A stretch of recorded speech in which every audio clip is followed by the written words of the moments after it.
भी टाबरो, आज की क्लास में हम देखेंगे राजस्थान का राज्य पशु। तो राज्य पशु ऊंट तो सभी ने देखा होगा, राजस्थान वालों ने।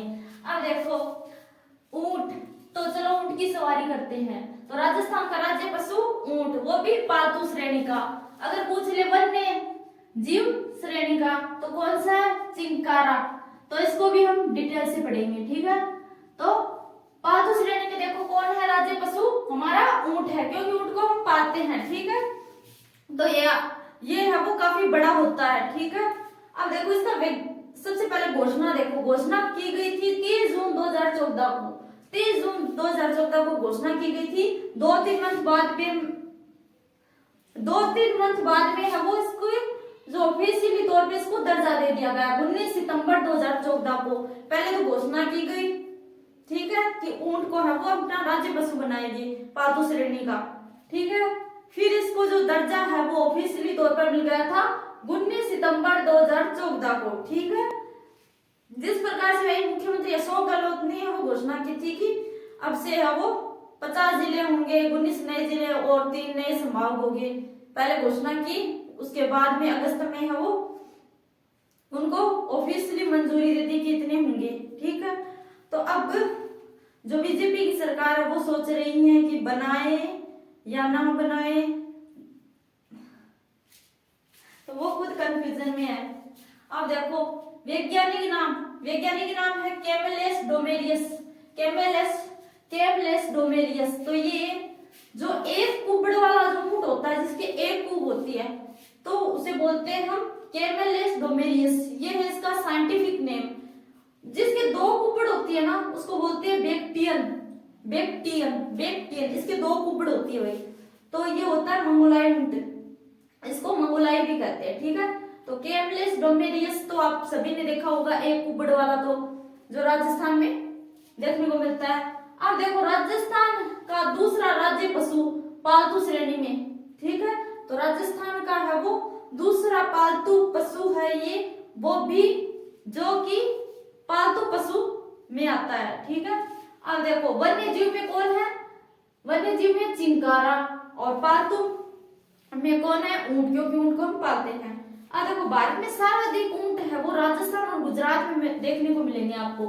तो भारत में सर्वाधिक ऊंट है वो राजस्थान में पाए जाते हैं, ठीक है। तो राजस्थान में पाए जाते हैं। अब देखो राजस्थान में ऊंट लाने का जो श्रेय है वो जाता है पापू जी को। पापू जी महाराज की जय। तो पापू जी को जाता है। अब देखो अगर ऊंट बीमार हो जाता है ना, तो पापू जी की ही फड़ बांधी जाती है। तो ये लाए थे, और अगर बीमार हो गया तो इनकी जिम्मेदारी है, आप लेकर आए, अगर बीमार हुआ तो आपकी जिम्मेदारी है, तो इनकी फड़ बांधी जाती है। अब देखो ऊंट पालक जाति, स्पेशल जाति जो ऊंट पालती है, तो रायका और रेबारी। तो एक गोगो जी का देखो ऊंटों के रोग, तो ऊंटों के रोग कौन कौन सा होता है? सर्रा रोग, जिसे हम तीव्रसा या फिर गलविया रोग भी कहते हैं, और ये है वो प्रोटोजोआ से होता है। तो पशु परिचर वालों ध्यान में रखना ऊंटों के रोग। और एक ऊंटनी का गर्भकाल भी ध्यान में रखना, तो वो है वो 13 से लेकर 16 मंथ माना जाता है। 13 से लेकर 16 महीने तक, 410 दिन, ठीक है, 410 दिन और 13 से लेकर 16 मंथ, ये ऊंटनी का गर्भकाल होता है, ठीक है, गर्भकाल, ठीक है। अब देखो उस्ता कला। तो उस्ता कला क्या होती है? ऊसा उस्ता और ऊसा ऊंट। तो ऐसे तो याद रहेगा ना आपको, उस्ता ऊंट, यानी कि उस्ता कला किससे संबंधित है? तो ऊंटों से संबंधित है। तो ऊंटों पर है वो बहुत बारीकी से डिजाइन की जाती है, जिसे हम बोलते हैं उस्ता कला। तो उस्ता कला है वो मूलतः ईरान की है, तो इसका उद्भव है वो ईरान में हुआ था, ठीक है। तो उस्ता कला में क्या है कि ऊंट की खाल पर की जाने वाली जो मीनाकारी कला को हम उस्ता कला कहते हैं, और इसका उद्भव है वो ईरान में हुआ था। ये ईरान की कला थी, और इसे है वो भारत में लाने का श्रेय है वो बीकानेर के महाराजा राय सिंह को जाता है। उन्होंने है वो वहां से वो कलाकार लेकर आए थे, ठीक है। तो ईरान से ये कलाकार लेकर आए थे। आप देखो बीकानेर जो महाराजा राय सिंह के काल में ये है वो प्रचलन में आई थी।